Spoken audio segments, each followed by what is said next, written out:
자, 3번은 부가세 신고와 관련된 내용이네요. 자, 3번에 1번.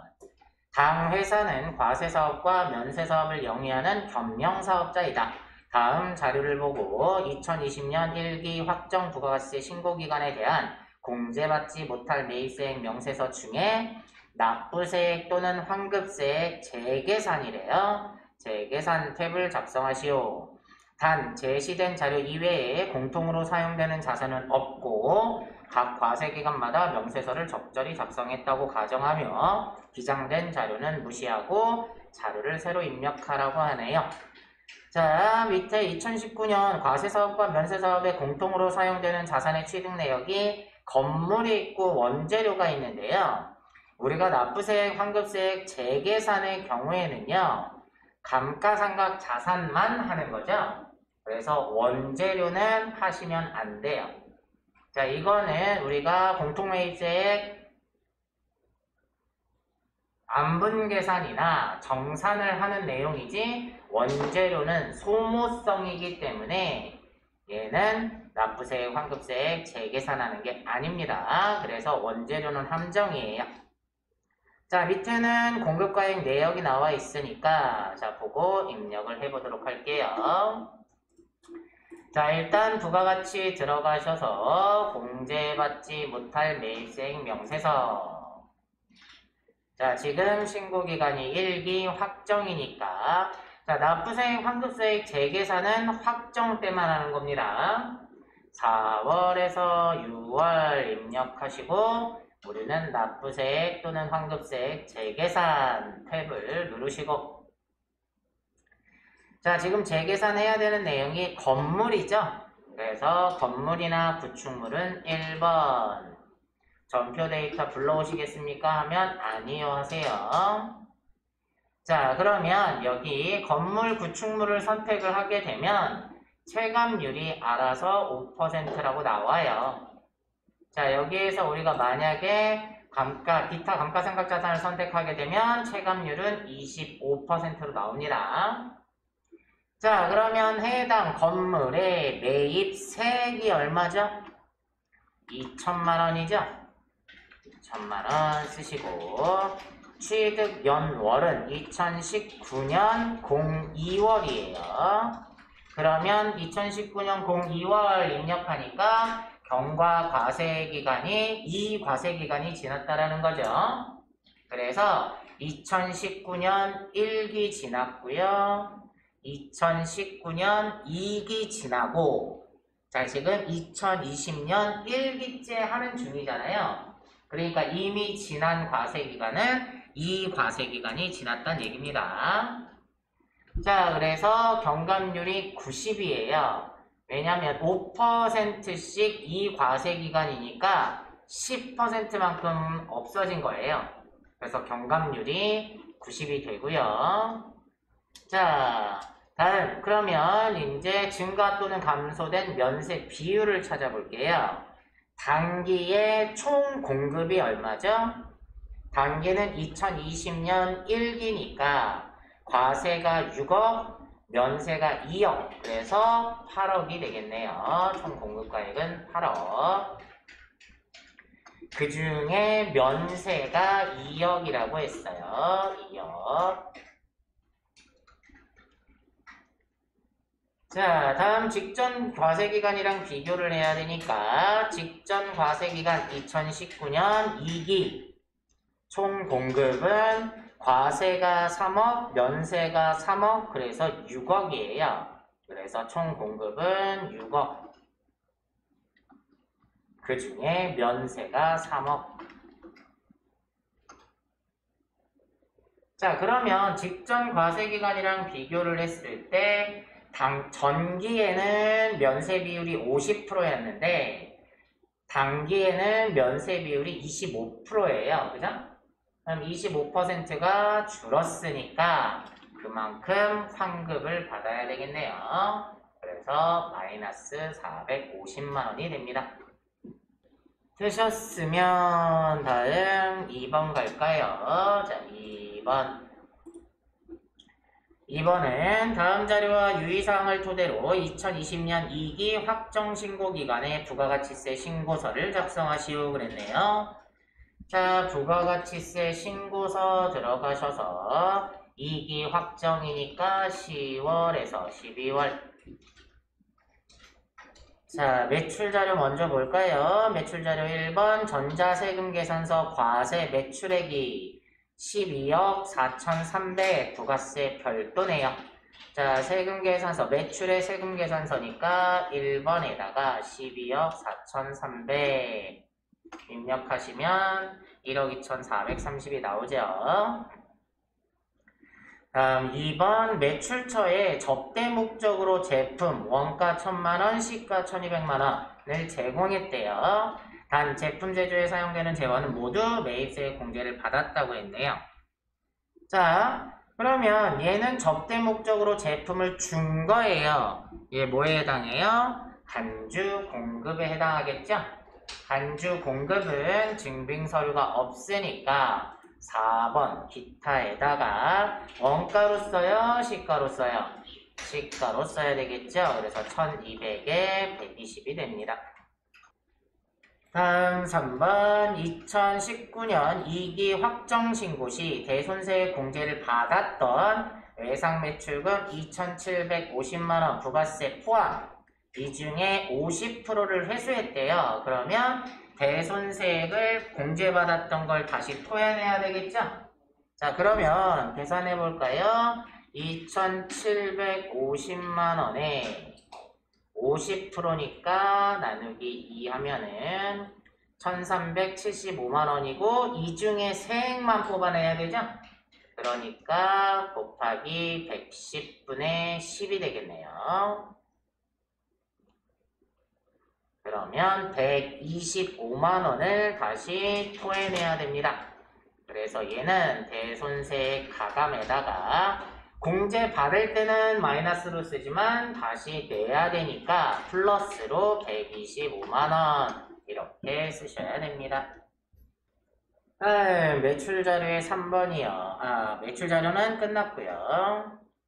자, 매출 자료는 끝났고 매입 자료의 첫 번째. 다음은 2020년 2기 확정신고 기간에 발생한 전자세금계산서 수취분 과세 매입액 8억 원이고요. 부가세 별도래요. 이거에 대한 내용이다.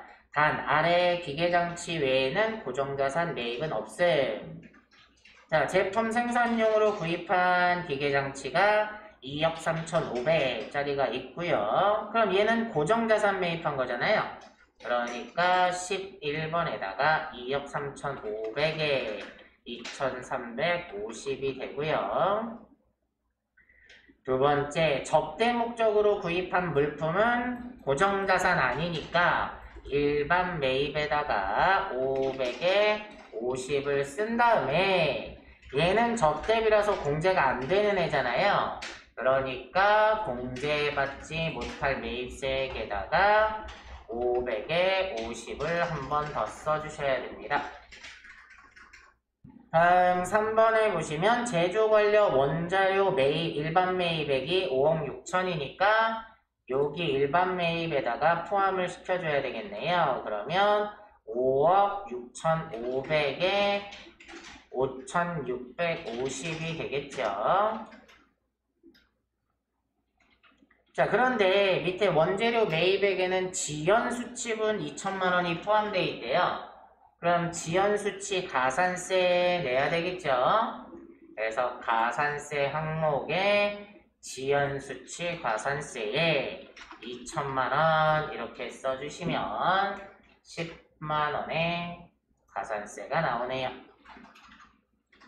자, 이렇게 지연수치분이라고 알려준 건 뭐 간단한 거죠. 그죠?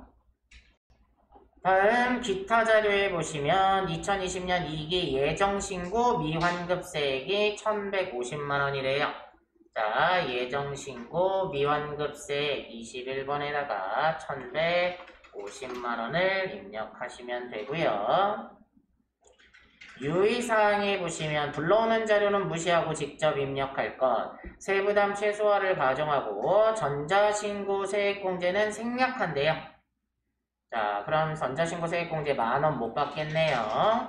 다음 부가세 신고서 예외 과세 표준 명세 등 기타 부속 서류의 작성은 생략한대요. 그러면 이렇게까지 작성해 주시면 끝나겠네요. 되셨으면 4번 넘어갈게요.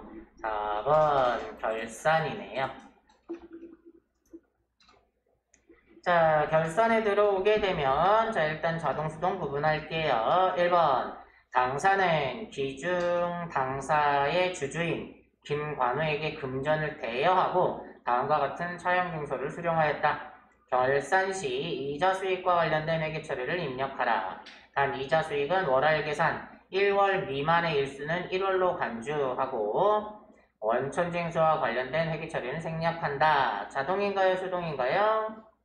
수동이겠죠. 이자 수익에 관련된 내용. 자, 2번은 단기 중 현금 시재가 부족하여 현금 과부족으로 처리했던 113만원.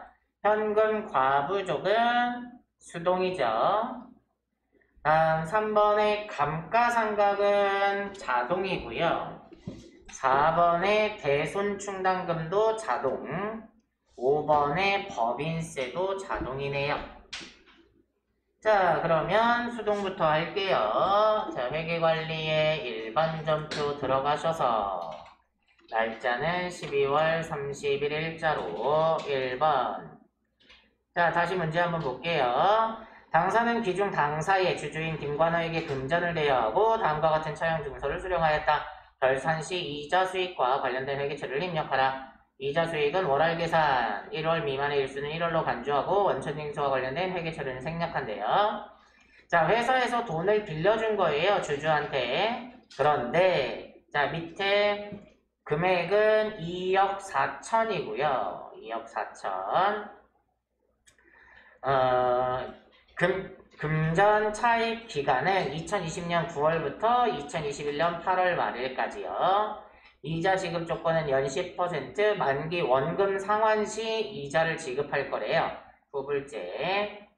자, 그럼 회사의 입장에서는 2020년 9월부터 12월 31일까지의 이자 수익은 발생은 했죠.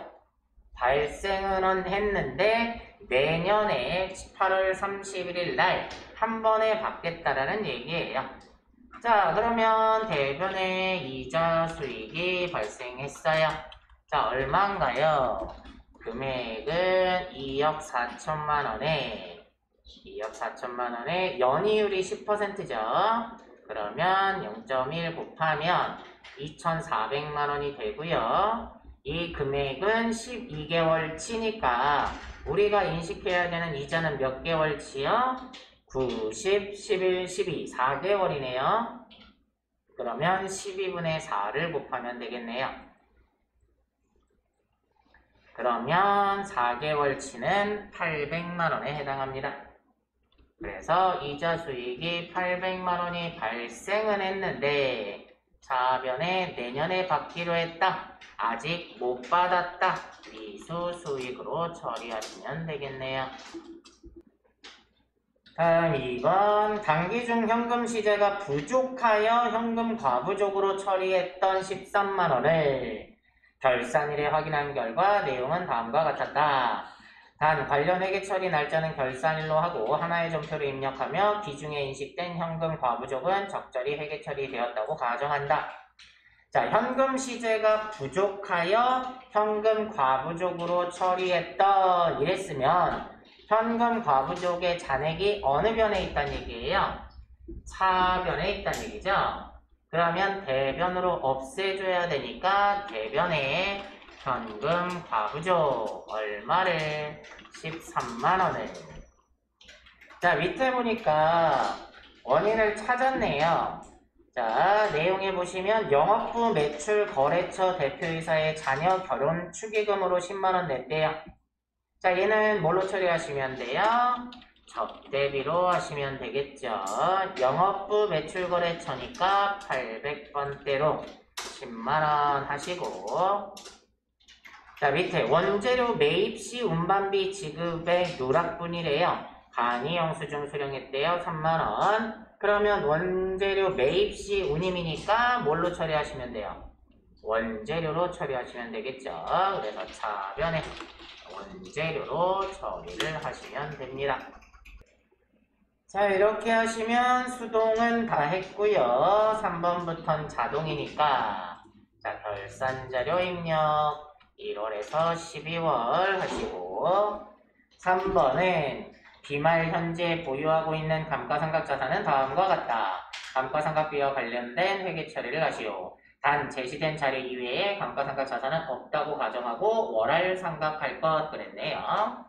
자산의 종류는 촬영운반구고요. 사용부서는 영업부서, 취득가액은 2,500, 전기말까지 감가상각 누계액이 750만원, 취득일은 2018년 7월 1일에 샀대요.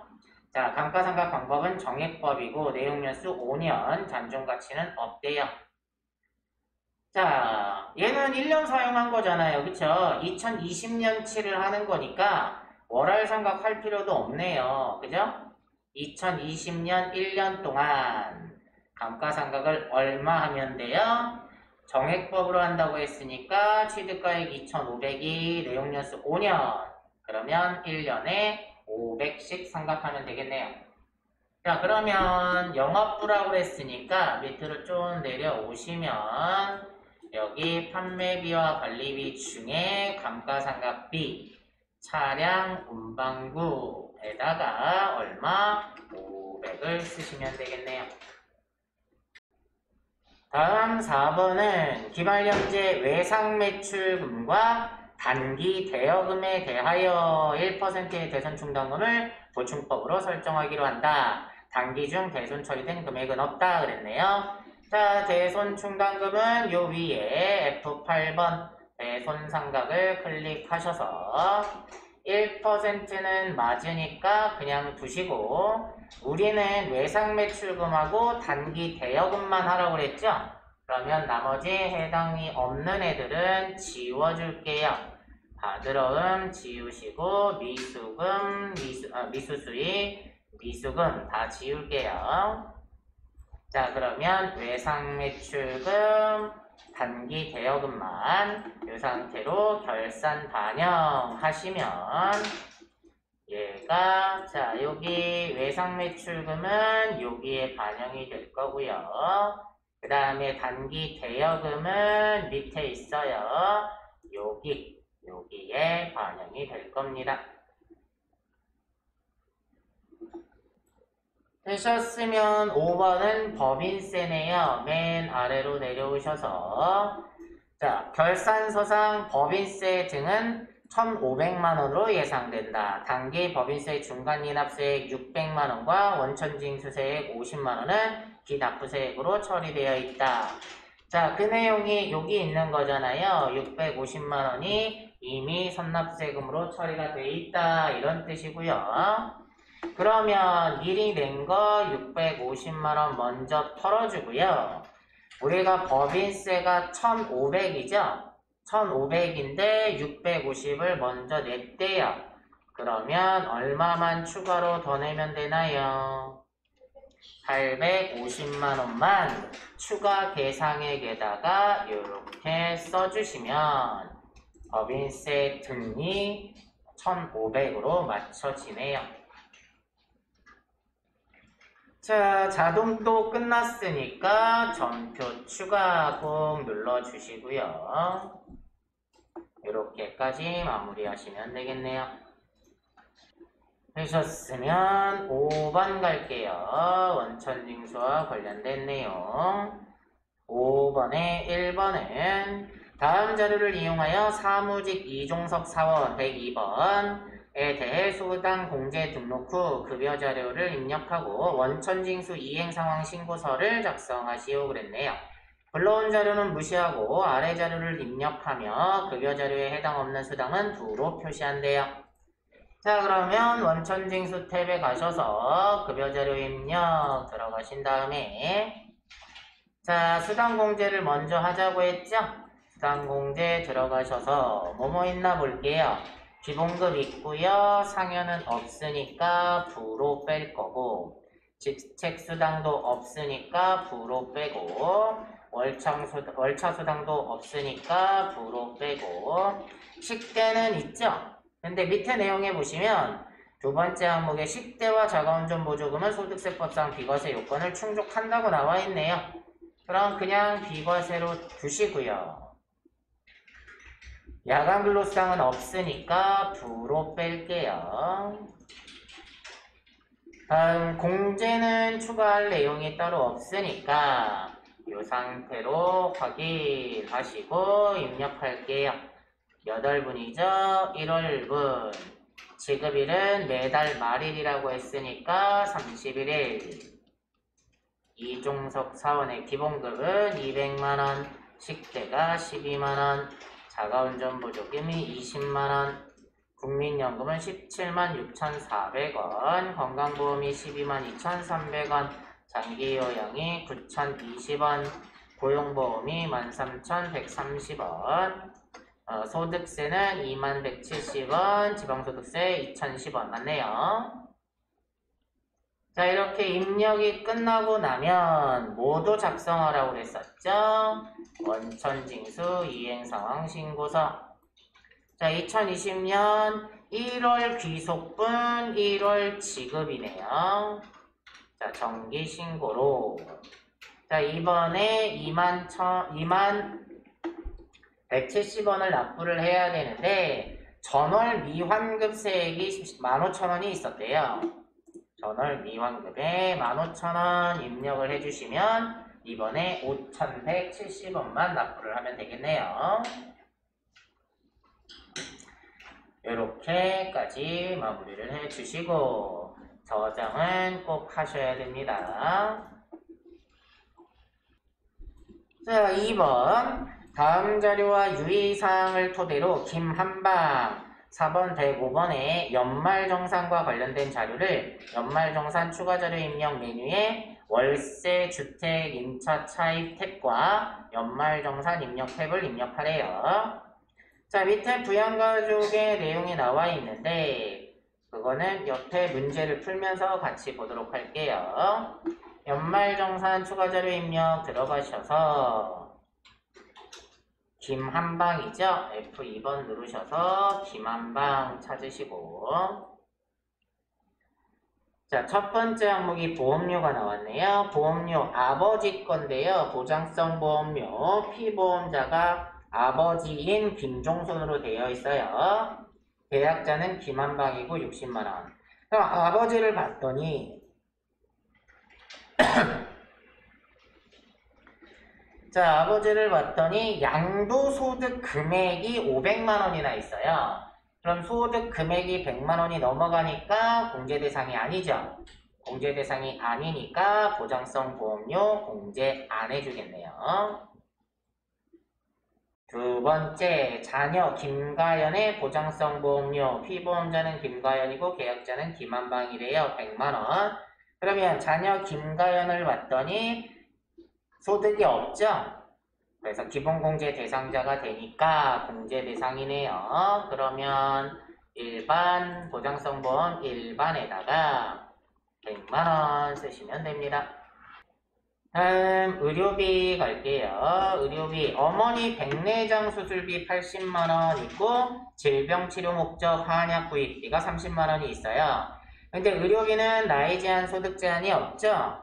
자, 근데 어머니 봤더니 장애인이네요. 그러면 여기 장애인에다가 얼마를 쓰시면 돼요? 110만원을 쓰시면 되겠죠. 다음 배우자 건강진단비 해주겠죠. 그래서 배우자는 그 밖에 공제 대상자에 해당하니까 여기에다가 100만원 쓰시면 되겠네요. 되셨으면 교육비 갈게요. 자, 교육비 들어가셔서 자, 처제가 대학교 교육비 500만원 김한방이 납입을 했대요. 자, 근데 처제를 봤더니요 24살이면서 소득이 없어요.